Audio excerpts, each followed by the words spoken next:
Hello everyone. Education अड्डा में आपका स्वागत है। मैं नूरुल सर मैथमेटिक्स का अगला चैप्टर लेकर आया हूं और मुझे उम्मीद है आप हमारे चैनल को सब्सक्राइब कर लिया होगा। यदि चैनल को सब्सक्राइब नहीं किया है तो आप चैनल को सब्सक्राइब कर लीजिए, बेल आइकन दबा लीजिए ताकि आपको नए वीडियो प्राप्त होते रहें, नोटिफिकेशंस आपको मिलती रहें। और मुझे उम्मीद है आप लॉकडाउन का अच्छी तरीके से पालन कर रहे होंगे और अपने घर पर ही रहकर पढ़ाई कर रहे हैं।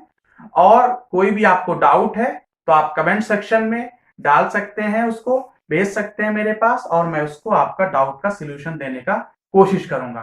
आज एक नया टॉपिक है आपका, बहुत ही अच्छा टॉपिक है। बहुत ज्यादा रिकमेंडेशंस आ रहे थे कि सर इस बारे में बता दीजिए, इस टॉपिक के बारे में बता दीजिए। तो मैं आपको आज ट्राइंगल का बेस बताऊंगा। ये टॉपिक है ट्राइंगल, ज्योमेट्री के अंतर्गत एक टॉपिक है। ज्योमेट्री के अंतर्गत एक टॉपिक है ट्राइंगल, त्रिभुज।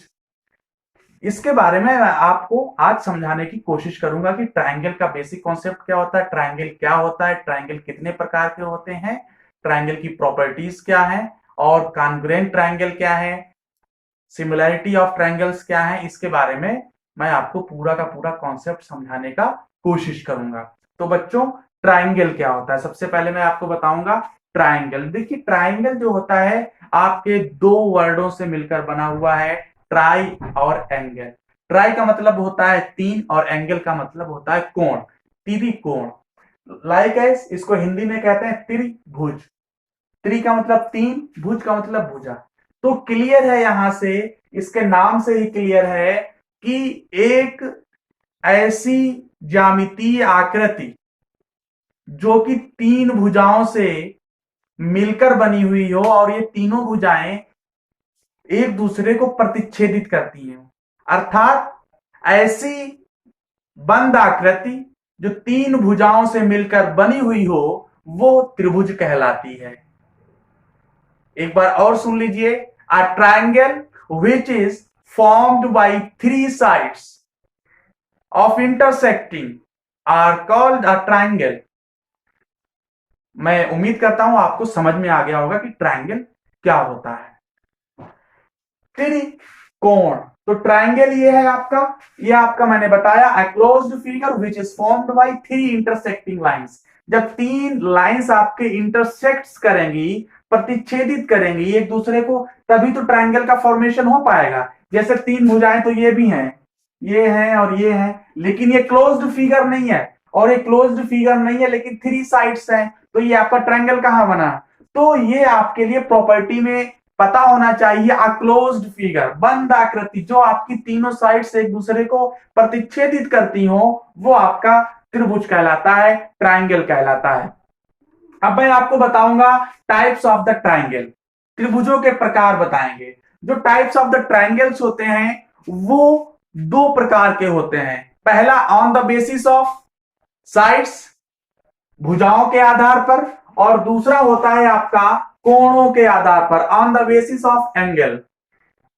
मैं आपको बताऊंगा भुजाओं के आधार पर कौन कौन से होते हैं और फिर मैं बताऊंगा कोणों के आधार पर कौन कौन से ट्राइंगल्स होते हैं। ये बेसिक कॉन्सेप्ट है, ट्राइंगल के कॉन्सेप्ट को समझ लीजिएगा, आगे की जो आपका रास्ता है वो ज्यादा आसान हो जाएगा, उसको कर सकते हैं। देखिए on the basis of sides के बेस पर आपका है समबाहु त्रिभुज। पहला प्रकार है आपका समबाहु त्रिभुज। मैं आपको बताना चाहता हूं समबाहु त्रिभुज क्या होता है। यह एक ऐसा त्रिभुज होता है जो जिसमें तीनों भुजाएं आपस में क्या होती हैं, इक्वल होती हैं, तीनों साइड्स और equal, A B B C C A, तीनों साइड्स क्या होती हैं, इक्वल होती हैं, बराबर होती हैं। ऐसे त्रिभुज को हम समबाहु त्रिभुज कहते हैं। और इसके जो तीनों कोण होते हैं वो भी आपस में इक्वल होते हैं। और आपको प्रॉपर्टी मैंने बताई नहीं, किसी भी त्रिभुज के तीनों कोणों का योगफल जो होता है वो 180 होता है। The sum of interior angle of any triangle 180 होता है। त्रिभुज के अंतः कोणों का योगफल जो होता है वो 180 होता है। और ये आपकी तीनों भुजाएं जब आपस में बराबर होती हैं तो इनके जो करस्पॉन्डिंग एंगल्स होते हैं, तीनों जो आपस में कोण होते हैं वो भी आपस में बराबर होते हैं। समबाहु त्रिभुज का प्रत्येक कोण 60 अंश का होता है। अब अगला टॉपिक मैं बताऊंगा, अगला समद्विबाहु त्रिभुज। समद्विबाहु त्रिभुज ऐसा त्रिभुज जिसमें दो भुजाएं आपस में क्या हो, इक्वल हो।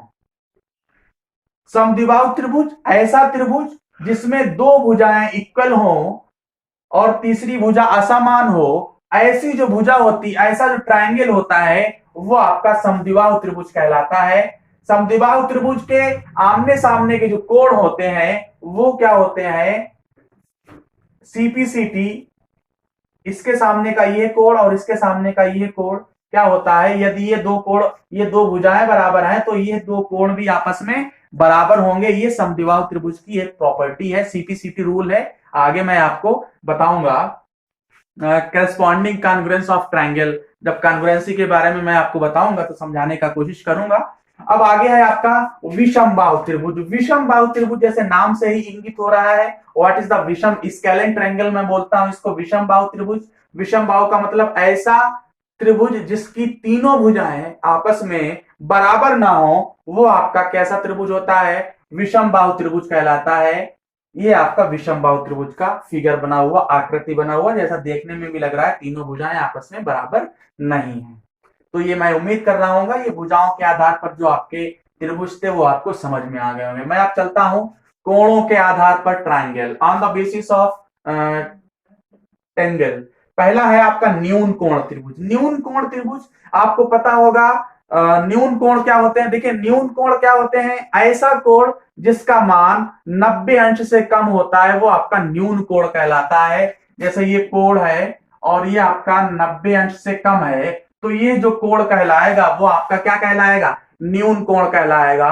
तो न्यून कोण त्रिभुज क्या होता है, ऐसा त्रिभुज जिसमें न्यून कोण हो, एक्यूट एंगल्स हो।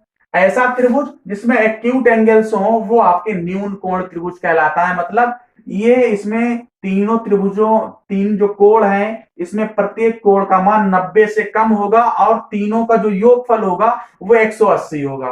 तो these types of triangle on the basis of angle is called the acute angle triangle, न्यून कोण त्रिभुज। नेक्स्ट टॉपिक है आपका, नेक्स्ट है आपका समकोण त्रिभुज, राइट एंगल ट्रायंगल, जो कि मैंने आपको जब ट्रिगोनोमेट्री बताया था उसमें राइट एंगल ट्रायंगल के बारे में बताया भी था। पाइथागोरस थ्योरम भी इसी पर अप्लाई होती है, पाइथागोरस साहब ने दिया था राइट एंगल ट्रायंगल को। राइट एंगल ट्रायंगल क्या होता है, देखिए राइट एंगल ट्रायंगल एक ऐसा ट्रायंगल होता है जिसमें एक कोण एग्जैक्ट 90 का होना चाहिए और दो एक्यूट एंगल होना चाहिए, दो न्यून कोण होंगे और एक आपका 90 अंश का होगा। और इन तीनों कोणों का योगफल कैसा होगा, 180 ही होगा। प्रॉपर्टी ही है किसी भी त्रिभुज के तीनों कोणों का योगफल 90 होगा, लेकिन कम से कम एक कोण 90 और दो कोण 90 से कम होंगे, न्यून कोण होंगे। जो ऐसा त्रिभुज होगा वो राइट एंगल ट्रायंगल कहलाएगा। और इसमें पाइथागोरस थ्योरम अप्लाई होती है, कर्ण का स्क्वायर बराबर लंब का स्क्वायर प्लस आधार का स्क्वायर, मैंने आपको बताया भी था। नेक्स्ट है आपका अधिक कोण त्रिभुज। ऑब्ट्यूज एंगल के बारे में आपको पता होगा, नहीं पता है तो मैं बता दे रहा हूं आपको। ऑब्ट्यूज एंगल क्या होता है, ऑब्ट्यूज एंगल का मतलब ये होता है, ऑब्ट्यूज एंगल ऐसा एंगल, अधिक कोण ऐसा कोण जिसका मान 90 अंश से अधिक हो और 180 से कम हो, वो कोण आपका क्या कहलाता है, अधिक कोण कहलाता है, ऑब्ट्यूज एंगल कहलाता है। तो अधिक कोण त्रिभुज क्या होता है, ऑब्ट्यूज एंगल ट्रायंगल क्या होता है, ऐसा कोण जिसमें एक कोण का मान 90 से अधिक होता है और दो कोणों का मान न्यून कोणों से कम होता है। ऐसा जो त्रिभुज होता है वो आपका क्या कहलाता है, अधिक कोण त्रिभुज कहलाता है। जैसा कि आपका फिगर में भी दिख रहा है, ABC is greater than to, ABC जो एंगल है इज ग्रेटर देन टू 90, और जब 90 है तो ये आपका अधिक कोण होगा। ठीक है ना, ओके। देखिए मैं आपको बता रहा हूं प्रॉपर्टीज ऑफ ट्रायंगल के बारे में। त्रिभुज के प्रॉपर्टीज जो होते हैं, प्रगुण जो होते हैं, गुण जो होते हैं, उसके बारे में बहुत इंपॉर्टेंट होते हैं, पता होना चाहिए। यदि आपको त्रिभुज के प्रगुण नहीं पता है, प्रॉपर्टीज नहीं पता है, तो आप जब क्वेश्चंस करेंगे तो नहीं कर पाएंगे। तो आपका टॉपिक्स का जो बेस होता है वो बहुत ज्यादा पता होना चाहिए। मैं आपको बता चुका हूँ कि आपका जो भी कोई पढ़े टॉपिक तो उसका कॉन्सेप्ट बेस जरूर क्लियर होना चाहिए। तो प्रॉपर्टीज ऑफ ट्रायंगल, देखिए मैंने आपको बताया भी था, त्रिभुज के तीनों अंतः कोणों का जो योग होता है वो 180 होता है। त्रिभुज के जो अंतः कोण होते हैं उनका जो sum of interior angle in any triangle is equal to 180। त्रिभुज के अंतःकोणों का जो योगफल होता है वो 180 डिग्री होता है। दूसरी प्रॉपर्टी क्या होता है, यदि आपके पास कोई त्रिभुज एबीसी है, त्रिभुज आपके पास एबीसी है, एबीसी त्रिभुज में किसी भी भुजा को यदि हम आगे बढ़ा दें, जैसे मैंने बीसी भुजा को आगे बढ़ा दिया बीडी भुजा, तो यहां पर जो बनने वाला कोण सी है एसीडी बहिष्कोण जो है, इस बहिष्कोण का मान जो होगा इन दोनों अंतःकोणों के योगफल के बराबर होगा। समझ लीजिए, जो आपका जब हम किसी भी त्रिभुज की किसी भी भुजा को यदि बढ़ाते हैं तो उससे बनने वाला जो बहिष्कोण होगा, उस बहिष्कोण का मान, एक्सटीरियर एंगल का जो मान होगा वो उसके सम्मुख आने वाले अंतःकोणों के योग के बराबर होगा। तो कोण जो एक्सटीरियर एंगल है ACD, angle ACD is equal to interior angle angle A plus angle B. समझ गए। नेक्स्ट है जो त्रिभुज का बहिष्कोण किसी भी अंतःकोण से बड़ा होता है। ये जो त्रिभुज का बहिष्कोण बना है, जो exterior angle of any triangle is greater than to the interior angle, किसी भी इंटीरियर एंगल से इसका मान बड़ा होता है। ये आपका जो बहिष्कोण है, बहिष्कोण का मान हर हाल में इससे बड़ा होगा अथवा इससे बड़ा होगा, दोनों से ही बड़ा होगा। इसका ACD is greater than to B and कोण ए, हर हाल में बड़ा ही होगा बहिष्कोण का मान। फिर क्या है, त्रिभुज की किन्हीं दो भुजाओं का योग तीसरी भुजा से बड़ा होता है। कह रहा है जो आपके पास त्रिभुज है, त्रिभुज की किन्हीं भी दो भुजाओं का यदि हम सम करेंगे तो उन दो त्रिभुज की भुजाओं का योग तीसरी भुजा से ऑलवेज बड़ा होगा, सदैव बड़ा होगा। यदि किन्हीं भी दो त्रिभुज की यदि कोई तीन भुजाएं हैं और उन दो भुजाओं में का योग तीसरी भुजा से छोटा है तो त्रिभुज बनना संभव ही नहीं होगा। तो त्रिभुज की प्रॉपर्टी ही यही है कि त्रिभुज की किन्हीं दो भुजाओं का योग तीसरी भुजा से हमेशा सदैव बड़ा होगा, याद रखिएगा।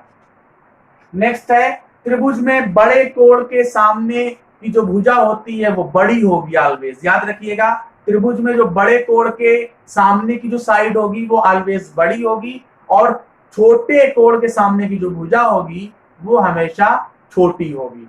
और एक प्रॉपर्टी और है, जब किसी भी त्रिभुज के कोण से कोण के अर्धक को हम सामने वाली भुजा पर डालते हैं तो वो अर्धक उस भुजा को दो बराबर पार्ट्स में डिवाइड कर देता है और इससे बनने वाला जो त्रिभुज होता है वो आपका समद्विबाहु त्रिभुज कहलाता है।